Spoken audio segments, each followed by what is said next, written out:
In what ways does your media product use, develop, or challenge forms and conventions of real media texts? Westerns are broadly categorized into two types. On the one hand, you have the more action-packed, gunslinging Hollywood blockbusters like True Grit and The Magnificent Seven that are usually aimed at a mass audience. And on the other, you have the more unrushed and contemplative westerns like Slow West that are usually the product of independent institutions and aimed at a niche audience. Many of the forms and conventions associated with the Western genre have been made archetypal by the Hollywood film scene, and whilst we did adopt and develop some typical conventions when it comes to our narrative and our character types, in our production The Rising Sun, we aim to challenge some of the most important archetypal conventions. Conventions such as riding around on horses and the ethnicity of our characters, in order to make our film a counter to what many would associate a Western with.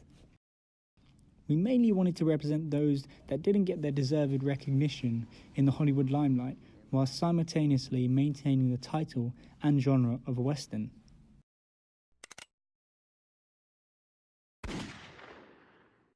Firstly, one way in which we use the already developed forms and conventions of the Western genre is through our choice of props and costumes. Westerns are iconic for their use of Stetson hats, ponchos, bandanas, and guns. So in an attempt to develop this already apparent convention of the archetypal cowboy outfit, we looked at previous media texts such as The Good, the Bad and the Ugly and Holes, and the costumes worn by the characters within those films as inspiration for our own.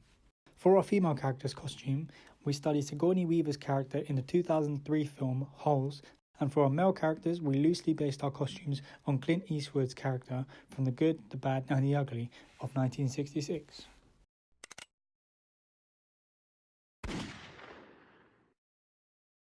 Another way in which we use the already developed forms and conventions of the Western genre is through our choice of character types. Our protagonist was male and played the already typical larger role as opposed to our female character who played a subverted role within our production. Similarities can be drawn to real media texts, especially when it comes to our character types. For example, in Bone Tomahawk, the female character is captured and as a result plays a smaller subverted role, whilst the men are trying to save her.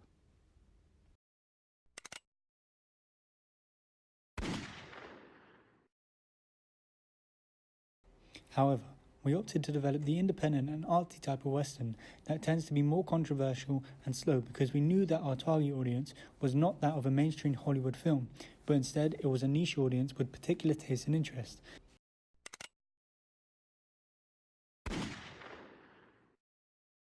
And in terms of how we challenge the forms and conventions of the Western genre, seen throughout many real media texts, according to everyculture.com, Asian Indians began arriving in the United States during the mid-19th century and began settling in the West.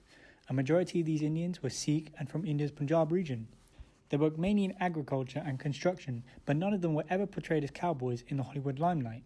The only Indians that were represented were the natives, but even they were sometimes antagonized and painted in a dark light by Hollywood films such as Bone Tomahawk, in which the natives are presented as cannibalistic tribes that kill and kidnap intruders. So to challenge the convention of having a white American cast, we decided to have two of our characters be of Asian Indian descent in an attempt to represent the Indian people and other minorities that were in fact living in the Wild West of America during the 1800s alongside the archetypal white cowboys that were represented. Furthermore, we opted not to have our characters use a typical mode of transport for the 1800s, which was riding horses. Instead, we wanted them to embark on a slow journey together that really allowed them to develop their relationship and connect with the audience. In this way, we are different to most Westerns ever produced, as it has become an archetypal convention for white American cowboys or cowgirls to ride on horseback as they seek to complete their mission.